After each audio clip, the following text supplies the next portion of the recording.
Good morning. Good morning. This is Rise and Reset with Prunella Harris.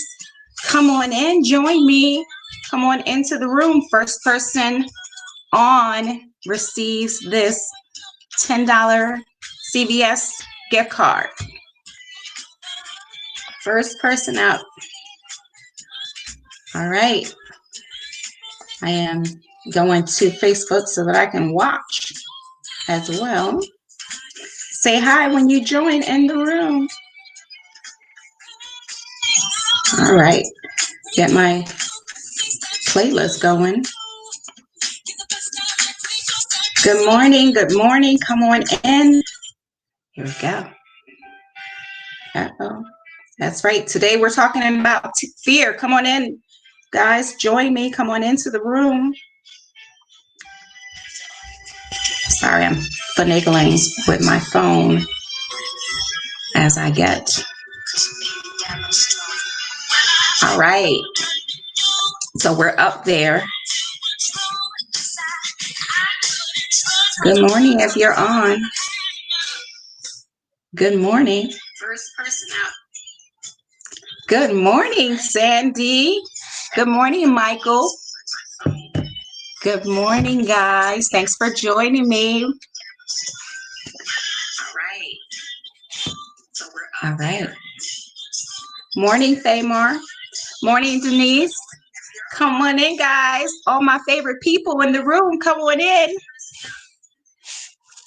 Good morning, Danielle. Good morning. Thanks for spending your morning with me. Good morning, guys. Hi, Debbie.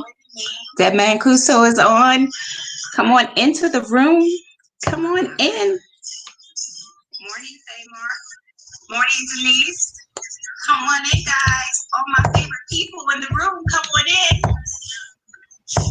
All right. Good morning, Danielle. Thanks for into the room. I'm sorry. Hi, Debbie. Deb Mancuso is on. Come on into the room. Come on in. Good job. All right. Morning, Denise. Come on in, guys. All my favorite people in the room, come on in. Hello, hello, hello. We are going to have a good time today. Last week was so much fun. So I'm so thankful for you guys getting on again this morning. I know it's early, but thank you so much. I have some good stuff today. We have a special guest. I am just waiting to introduce. And of course, I have my playlist. That was Fighter coming on as we got started. Christina Aguilera. So come on in. We'll wait a little bit to allow more people to join in. So jam session while you guys wait a little bit.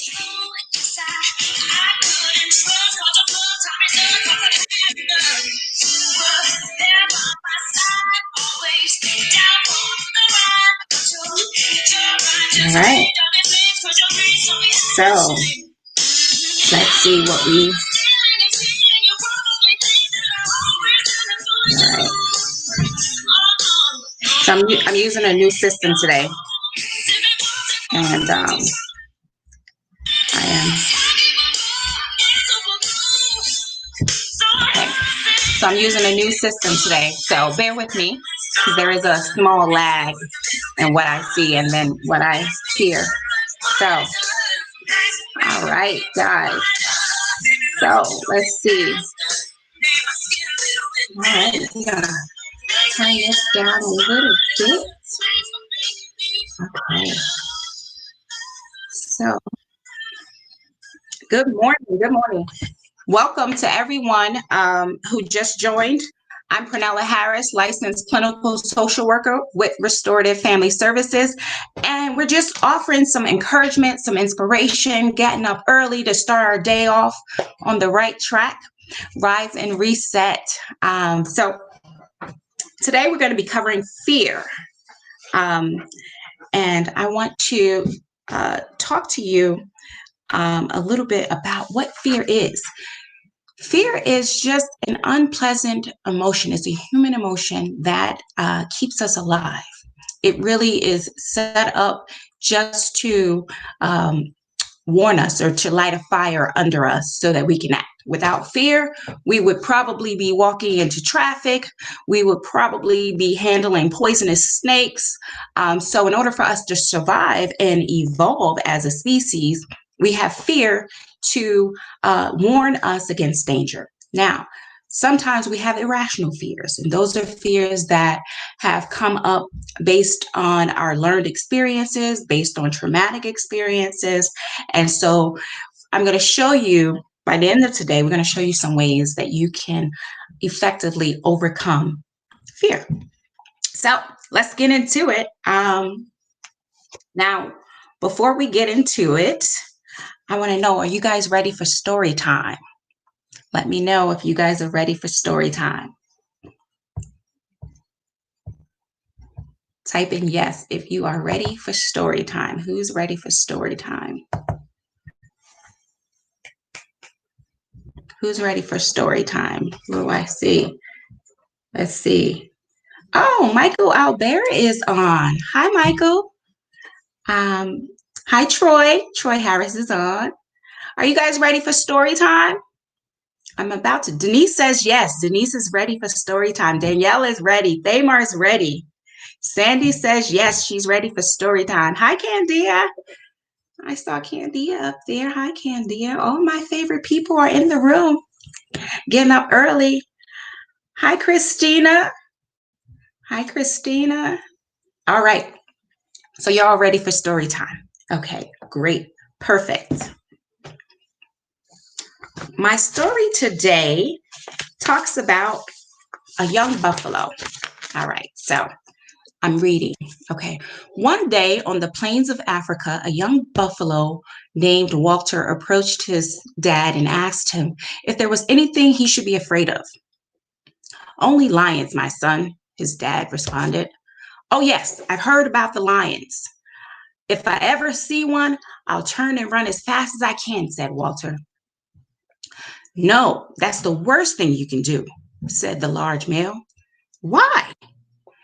They are scary and they will try to kill me. The dad smiled and explained, Walter, if you run away, the lions will chase you and catch you. And when you do, they will jump on your unprotected back and bring you down. So what should I do? Asked Walter. If you ever see a lion, stand your ground to show him that you are not afraid. If he doesn't move away, show him your sharp horns and stomp the ground with your hooves. If that doesn't work, move slowly toward him. If that doesn't work, charge him and hit him with everything you've got. That's crazy. I'll be too scared to do that. What if he attacks me back? Said the startled young buffalo. Look around, Walter. What do you see? Walter looked around at the rest of the herd. There were about 200 massive beasts, all armed with sharp horns and huge shoulders. If ever you're afraid, know that we are here. If you panic and run from your fears, we can't save you. But if you charge towards him, we'll be right behind you. The young buffalo breathed deeply and nodded. Thanks, Dad. I think I understand. We all have lions in the world, right? So think about that. Like if we're the lions that we have might not be as furry, but they are still threatening to us, whether that be fear of judgment, whether that be fear of failure, whether that be fear of success. So we all have some sort of fear of illness, fear of our health declining. We all have those lions that just seem big and scary that we don't want to face. But based on this story, if we face them, we're stronger than if we're running away from them. They just get bigger and they can harm us even more. So I want you to think about what your lions are, what the things that you fear. So what are your biggest fears? Tell me. What are some things that you're afraid of? All right. I have my husband assisting because I can't see you guys from this platform. Hi, Leonette. Leonette is watching. So type in, what are some of your fears?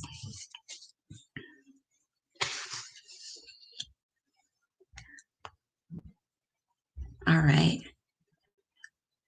So some of my fears, I have a lot.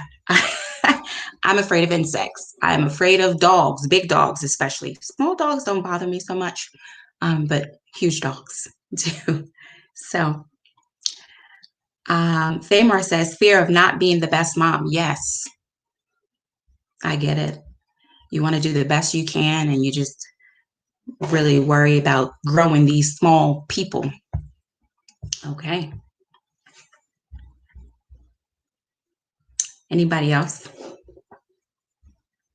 Michael, what do you fear? Heights. My husband says he fears heights, but he goes on roller coasters. So, so he's facing his fears all the time. All right. All right. Let's, I'm going to go ahead. I'm going to go ahead and you guys just keep typing in your fears and we'll get them as they come up. So like I said, fear, if you're just joining us, I'm Pernella Harris, licensed clinical social worker with Restorative Family Services, and I'm explaining fear. So fear is just an unpleasant emotion which signals our bodies that there is danger near. And this fear is helpful for our survival. So more fears. We got some more fears coming in. I know I'm on a lag, so bear with me. Let's see. Fear of losing my family. Okay. That was from Sandy. Danielle says fear of disappointing my family. That was fear of big dogs too. Okay, me and Sandy are there with that. Fear of failure, Leonette says. Christina says losing my health as I age. Okay. Losing cognitive faculties is a fear. Okay, well, thanks for sharing. Hi, Nancy. Good morning. Thanks for joining us, Nancy. All right, so my my guest is, I'm sorry, my guests seem to have gotten off. So I am going to try to get her back on. Sorry if you hear me typing. Okay, so we had a special guest who is, my special guest is waiting. We just got disconnected again. Sorry, we're using a new system, so but while we're waiting for her to rejoin, I don't know if she has a bad connection. I'll just give you some of what my tips are for dealing with fear. Just like the story that we just talked about, the young buffalo, it's important to know what fear is rational and what's not. So if there's real danger, like right now, we are in the middle of a health crisis. So some level of fear is appropriate. It is when that fear becomes too excessive, is when it becomes too large, where it starts to interfere with your functioning, your ability to go to work, your ability to manage your children, your ability to perform in school. Is when it starts taking on more and more of your life. That's when it really becomes a problem. That's when we really need to start to act and seek help for dealing with that. So one of the things I like to do is this rational or irrational? Is this fear real? So, one of the things you can do is talk back to it. Recognize fear could be a bully. So, challenge it. Tip number one is challenge it. Ask yourself, is it likely that this will happen? So, maybe you fear being a bad mom. What is the evidence of that? And if you can come up with evidence against that, then you're challenging that fear. If you fear disappointing your family, start challenging that fear. If you fear losing your family, start to challenge that with encouraging statements that dispute that. Well, my family is here, and I'm going to enjoy the time that I have, because we don't really have control over life or death or anything outside ourselves. We just really are living in the moment. So reminding yourself to, while I have them now, I'm going to make memories. I'm going to enjoy and be completely present in this moment. My guest just rejoined, so great. I'm going to finish up with my tip. The second tip that I have is encourage yourself. You know, when that negative chatter enters, it's going to continue to download the message of self doubt. It's going to continue to, oh, you're not good enough. Oh, you can never accomplish this. Oh, those people are not your friends. You're disappointing your family if you were to do this. And you continuously play that music in your ears. You're going to start to internalize that. You're going to start to behave that way. It's going to just, like a virus on your computer, it's going to continue to replicate and show up in different spaces. So, what you want to do is you want to encourage yourself through the fear. You know what? You can do this. You've done great before, or you've accomplished, or you've overcome terrible situations before, or your family loves you, or your children love you. You're great mom. You're a great daughter. You are a great friend, a great spouse. You work hard and you care about other people. So just continuously encouraging yourself through that, so that you don't let that negative chatter, that self doubt, download and replicate um, copies of itself. So you start to delete the file, delete that file, and put in your own file. Last tip for me is do it scared. Do it scared. If you are afraid but still moving, once you accomplish whatever you thought was that big fear monster or that big lion in your life, it's going to build your confidence. And then you're going to be able to take on more challenges and more challenges. So, as long as you keep moving, do it scared. If you're afraid, keep moving, because that fear, you're going to be more cautious, but don't let that fear immobilize you. Because once you start allowing fear to take over, it's going to take a little bit, then it's going to take a little bit more, then it's going to take a little bit more. And before you know it, you're going to be ridden with fear and anxiety and unable to move and immobilize.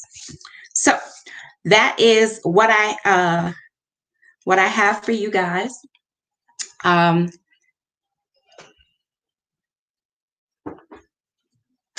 while I Hi, Deidre. Thanks for joining me. So while I want to see if you guys, what you guys think about those three tips. Have you used those three tips before and found them helpful? Um, what is your experience with fear right now? Okay. Sandy responds, challenge fear, encourage yourself, do it scared. You're welcome, Sandy. Yes, those are the tips. Um, Anybody else got any tips before I bring in my new guest? Give me a thumbs up if you like those tips.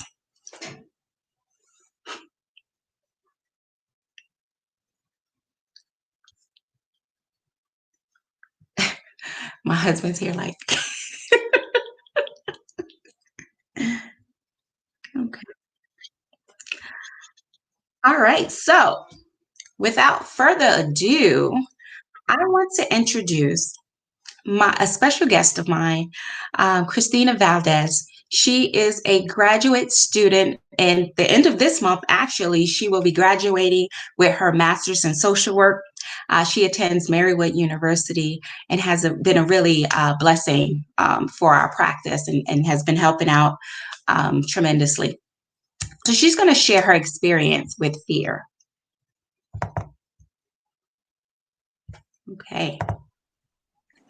Hi, Christina. Hi. Hi. Sorry you lost me there for a minute. Oh, Thank that's you, fine. Prunella. It was what I did here there was really great. I was writing stuff down myself. Um, so Great. fear, yeah. A few months ago, I had to get medical testing done, and I didn't even want the doctor to do the test. And I just wanted to kind of deny it or like put it on another shelf in my head. But I agreed to let him do the testing, and I was so nervous the whole week that I was waiting for the results. I was in my head thinking about the worst of the worst, like how I was gonna handle it, what would happen to my kids. Like I was going down I call it the crazy train, where it's like it's left the station. Mhm. And because I was convinced I'd get bad news. And then every time the phone rang, my heart would like jump. And I was convinced it was the doctor calling to tell me to come on in. I have to tell you something. Um, I could feel when the phone rang, like it was harder to even breathe a little bit, like Yeah. the fear, Yeah. like, So let me ask you, Christina, yeah. what symptoms, since you started there, what symptoms, how does your fear show up? What physical symptoms do you experience when you have fear? Yeah, there's a lot of physical symptoms. That's how I can identify it. So I sometimes get chest tightness. Sometimes I will have a hard time like swallowing, like I'll feel like there's a lump in my throat. And then I might like cough kind of like reflexively to try to swallow better, which is like horrible right now during COVID-19. Um, I will have a fast heartbeat. Okay. Sometimes it's like so fast that like if I'm really upset or something's taken me by surprise, like it'll be like over like 150 or something. I could like feel it like in my neck. Yeah. Yeah.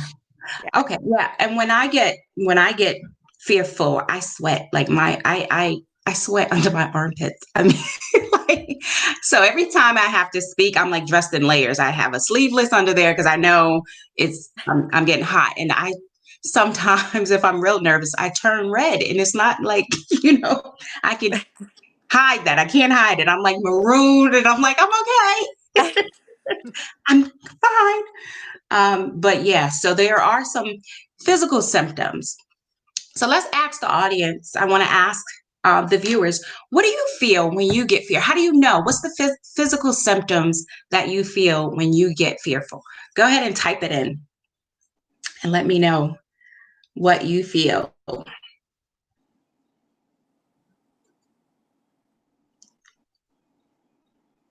Okay.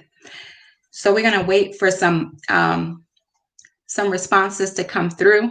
Again, we're on a lag, so Um, but yeah, a lot of symptoms, and I'll just go over some common symptoms and we'll see if you agree.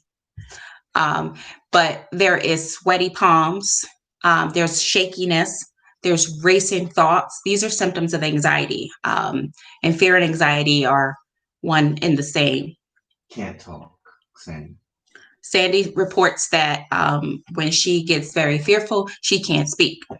That's good. Tension in my chest, shortness. Danielle says tension and shortness in her chest, which is another very common symptom. So you can see we all of us experience these same symptoms. It's a human emotion. This is your autonomic system that is kicked on. Who says that? Oh, Michael reports he moves fast. Maybe his brain speeds up and tend to kind of get things done because your mind is going as fast, as There's it a lot is. of people reporting shortness of breath, like panic attacks, heart racing, Okay. sweating. Shortness of breath, heart racing, sweating, tension. So those are all common. Thank you guys so much. Those are very common fear emotions. So we all experience it together. It's very normal for us to experience fear. It's a human emotion. So back to you, Christina. So you would get these symptoms. Now, what are the thoughts that go along with these symptoms? Because now, if you're concerned about bad results or negative results from the doctor, and you're experiencing all these, what are you thinking? One moment, my daughter just woke up here. Okay, come on. So what am I thinking in that Hi, moment? cutie. Good morning. Sure, rising and resetting with us too. So was the question, what am I thinking? Like, what are the anxious thoughts, or what do I do to like help myself through it? What are the anxious thoughts? Okay, so the anxious thoughts are, after you're experiencing physical. I definitely have whatever it is, or the worst case scenario.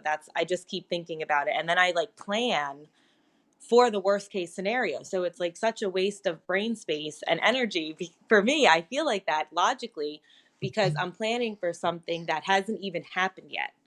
But for me, it's like, it feels like that's like a piece of like control that I could take, and control and anxiety. I'm sure there's a lot there. Like, we're trying to, when I have anxiety, it's because I'm trying to control something, Yes. and I can't control everything.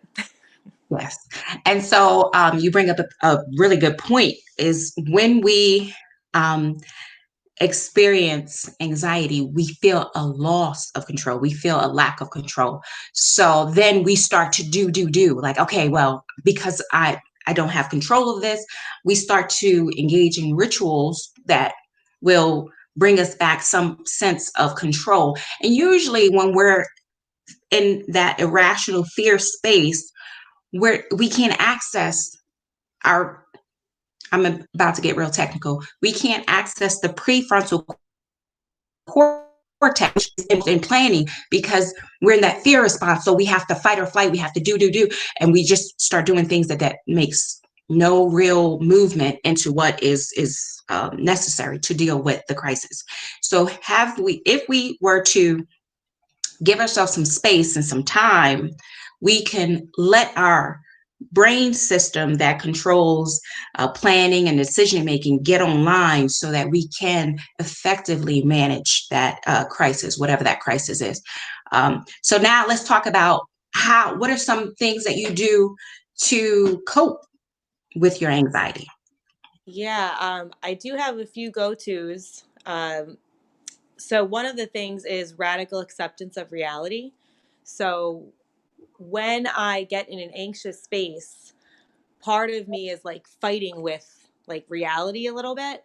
And so if I just radically accept it, meaning I'm like, this is the situation, I cannot control it. It seems to help me. Okay, great. And did you want me to say another thing? I have one. Yes. Okay. Yep. Give me all you got, Christina. Give me all you got. Bring it on. Okay. I don't want to hit you guys with too much.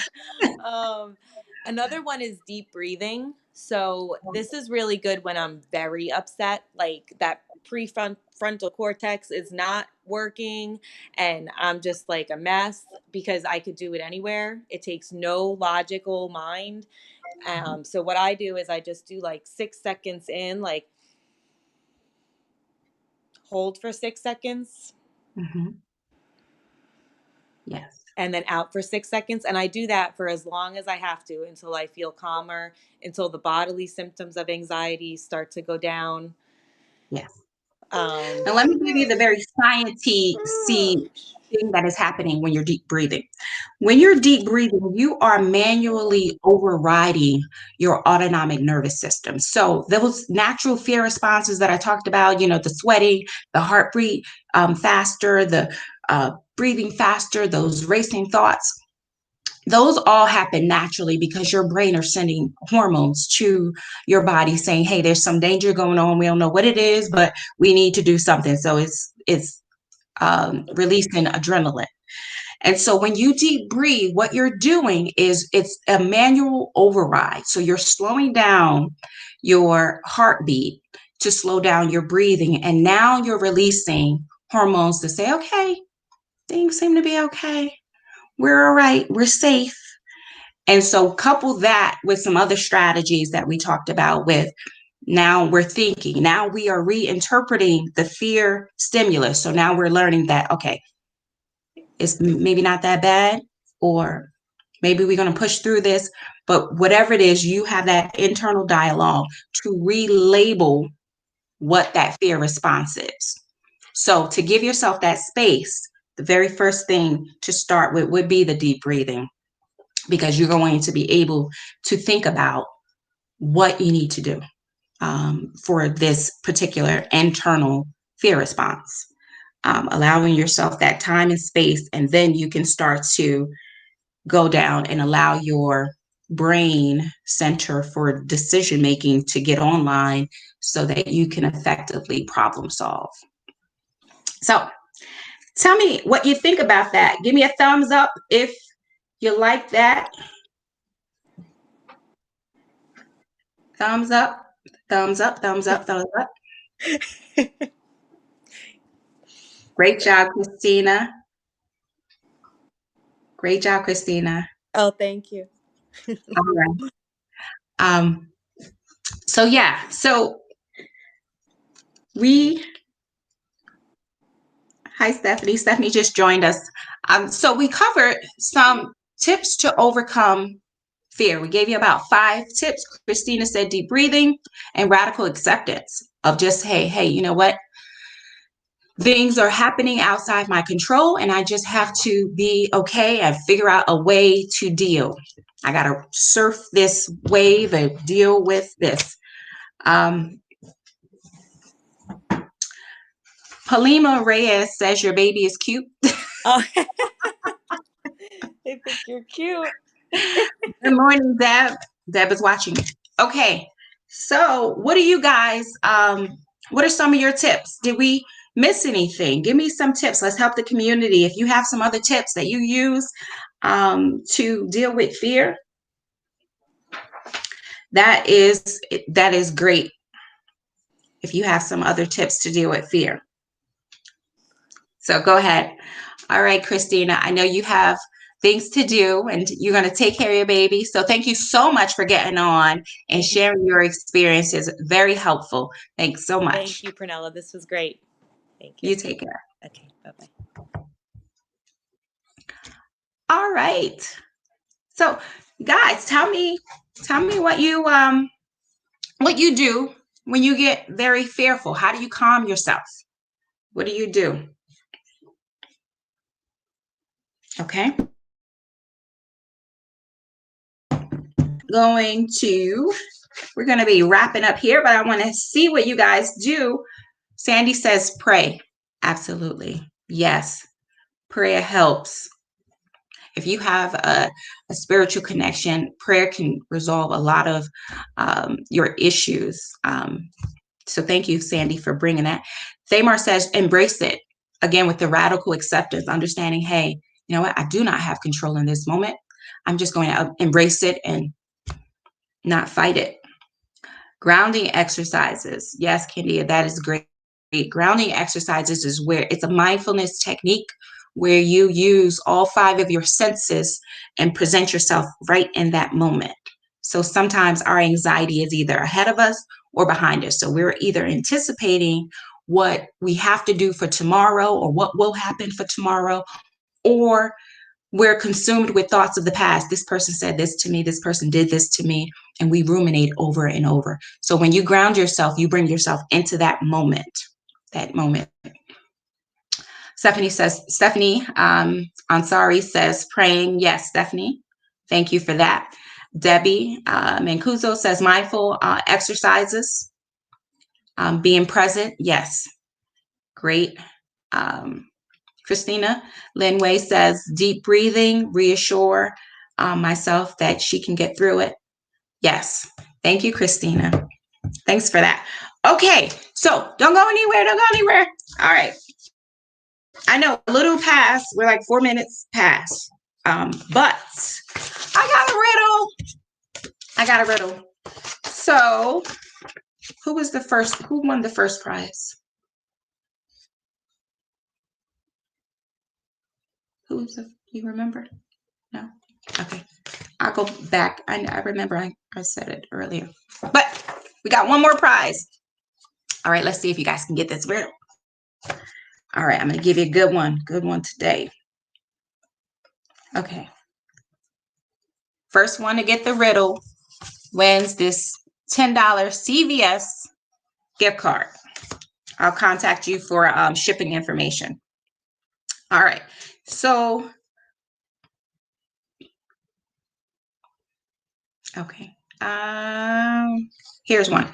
There's a one-story house in which everything is yellow. Yellow walls, yellow doors, yellow furniture. What color are their stairs?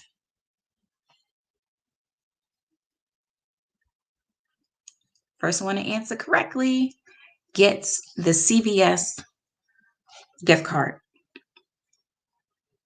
So, which one? I'll read it again. There's a one-story house in which everything is yellow. Yellow walls, yellow doors, yellow furniture.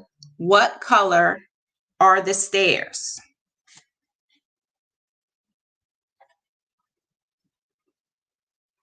Come on, have a go at it, Michael.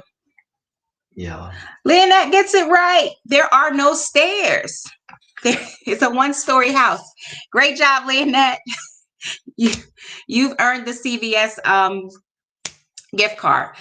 Thank you all for joining in Rise and Reset. I hope your day goes off to a great start. We'll be doing this again next Tuesday, same time, same Facebook Live. Thank you so much for your support. You take care.